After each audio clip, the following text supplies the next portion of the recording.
ईरानी सरकारी मीडिया ने इस बात का बाकायदा ऐलान किया है। ईरान की मजलिस खबरगाह की कौम से इत्तेहाद बरकरार रखने की अपील है और मजलिस खबरगाह की ईरानी अवाम से नए सुप्रीम लीडर से वफादारी का अहद करने की भी अपील की गई। और मजलिस खबरगाह की जानिब से कहा गया कि मौजूदा हालात में कौमी इत्तेहाद और यकजहती ज़रूरी है। ईरानी सरकारी मीडिया पर यह अनाउंसमेंट आपने सुनी और एक बार फिर हमारे साथ मौजूद हैं डॉक्टर कमर चीमा। डॉक्टर साहब, एक तरफ आप जिक्र कर रहे थे ऑयल प्राइसेस और दीगर जो मौजूदा डिसएग्रीमेंट पाया जा रहा है। गुज़िश्ता रोज़ ही हमने ये देखा, यकीनन आपने ये खबर सुनी होगी, सदर ट्रंप ने ये बयान दिया था, वो एक तकरीब में गुफ्तगू कर रहे थे कि तेल की जो कीमतें हैं वो बहुत तेज़ी से नीचे आएंगी और लोग हैरान रह जाएंगे। ये बड़ा दावा उन्होंने किया था ऐसी सूरत हाल में जब मुसलसल स्ट्रेट ऑफ हॉर्मज़ पर ब्लॉकेट की सूरत हाल है, वहाँ पर जहाज़ गुजर नहीं पा रहे हैं। साथ ही उन्होंने ये भी कहा था कि हम ये भी देख रहे हैं कि स्ट्रेट ऑफ हॉर्मज़ पर हम किस तरह से जहाज़ों को वहाँ से गुजार सकते हैं और हम अगर ज़रूरत पड़ी तो यूएस नेवी को भी वहाँ भेजेंगे कि जहाज़ों को वहाँ से सेफली गुजारा जा सके। दूसरी तरफ इसराइल की जानिब से अटैक्स कर देना ईरान की ऑयल फील्ड या उनके डिपोज़ के ऊपर, और वो भी उतने ही ज़्यादा नंबर्स की अगर बात करें तो जितने नंबर यूएस को कन्वे किए गए थे उनसे कहीं ज़्यादा एक्सपेक्टेशन से ज़्यादा नंबर्स हिट किए गए। तो दोनों तरफ कॉन्ट्रडिक्शन नजर आ रहा है। एक तरफ अमेरिकी सदर अपनी आवाम को खास तौर पर ये एड्रेस कर रहे हैं कि जी ऑयल प्राइसेस कम हम कर देंगे, लेकिन दूसरी तरफ जो उनका एलाय है इस जंग में वो उनकी बात सुनता हुआ नजर नहीं आ रहा। देखिए, पहली बात तो यह है कि अभी मैं देख रहा था कि जो ऑयल है 2022 के बाद पहली दफा $100 पर बैरल क्रॉस कर गया। तो आप देखें अगर जंग के 8 दिनों में ये पोजीशन है तो आइंदा आने वाले दिनों में क्या पोजीशन होगी।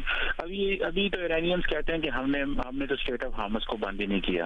वो बहुत सारे लोगों के जो अभी एनालिसिस ये भी है ना कि देखें ये ऑयल स्ट्रेट ऑफ हार्मस बंद नहीं है, जो इंश्योरेंस कंपनीज हैं उन्होंने कार्गो जो शिप्स हैं उनकी इंश्योरेंस विड्रॉ कर ली है।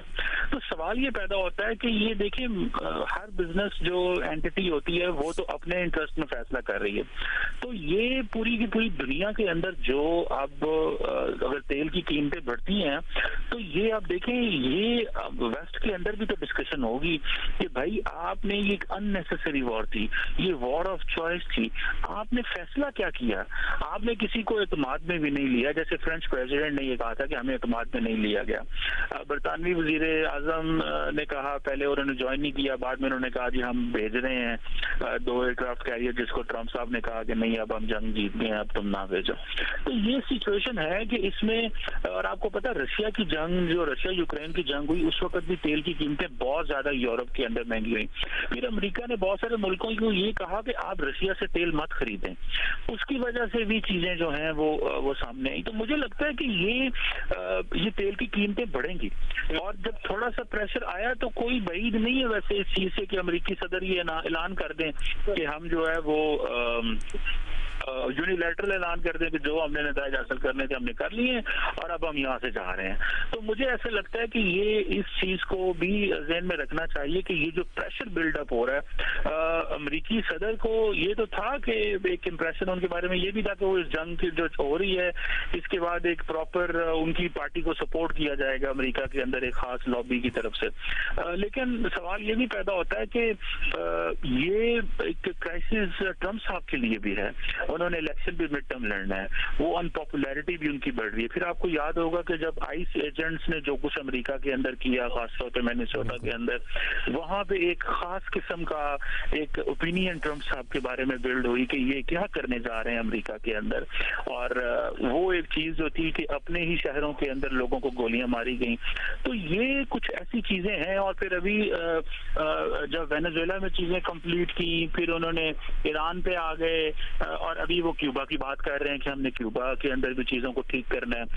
अभी उन्होंने शील्ड ऑफ अमेरिकाज के नाम से कल एक अलायंस भी बनाया है जिसमें तमाम उन्होंने अमेरिकाज के जो लोग हैं उनको बुलाया है। सारे तो नहीं आए लेकिन उन्होंने बुलाया है। तो मुझे लगता है कि ये एक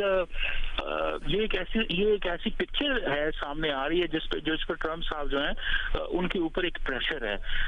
और फिर अमेरिकन मीडिया जो कि चलो बहुत हद तक मैनेज्ड है मीडिया और वो बात नहीं कर रहा जो उसको करनी चाहिए। लेकिन आप इस चीज में भी देखें कि वहाँ पे बहुत सारे जो इंडिपेंडेंट एनालिस्ट हैं, सोशल मीडिया प्लेटफॉर्म जो हैं, वो सारे के सारे वो ये कह रहे हैं कि भाई ये वॉर ऑफ चॉइस है। और फिर जब इसमें अमेरिका के इत्तेहादी बोलना शुरू कर दें कि हाँ जी ये वॉर ऑफ चॉइस है, तो फिर आपको उस चीज से अंदाजा जो है वो हो जाएगा कि ये एक प्रेशर बिल्डअप हो रहा है ट्रम्प साहब के ऊपर, और वो वो इसको ज्यादा देर सस्टेन नहीं कर पाएंगे। उनके लिए ये एक बड़ा चैलेंज है कि कैसे वो अपनी बेस को भी खो देंगे, वो अपनी पॉपुलैरिटी जो है, अगर फॉर एग्जांपल अगर बड़े पैमाने पे लोग जो है वो डेमोक्रेटिक पार्टी को वोट दे देते हैं, तो ट्रम्प साहब तो किसी किस्म की लेजिस्लेशन और कुछ भी नहीं करेंगे। और वो तो अभी देखे ना, ईरान में जो इन्होंने जंग की है, शुरू की है, ये तो कांग्रेस को पूछा ही नहीं है।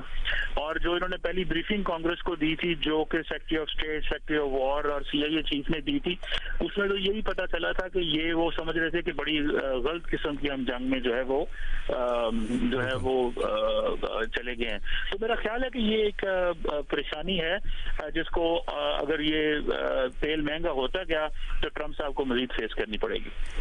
बिल्कुल डॉक्टर साहब, हमने ये देखा कि US एडमिनिस्ट्रेशन में इंटरनल कॉन्फ्लिक्ट भी जिनका आप जिक्र कर रहे हैं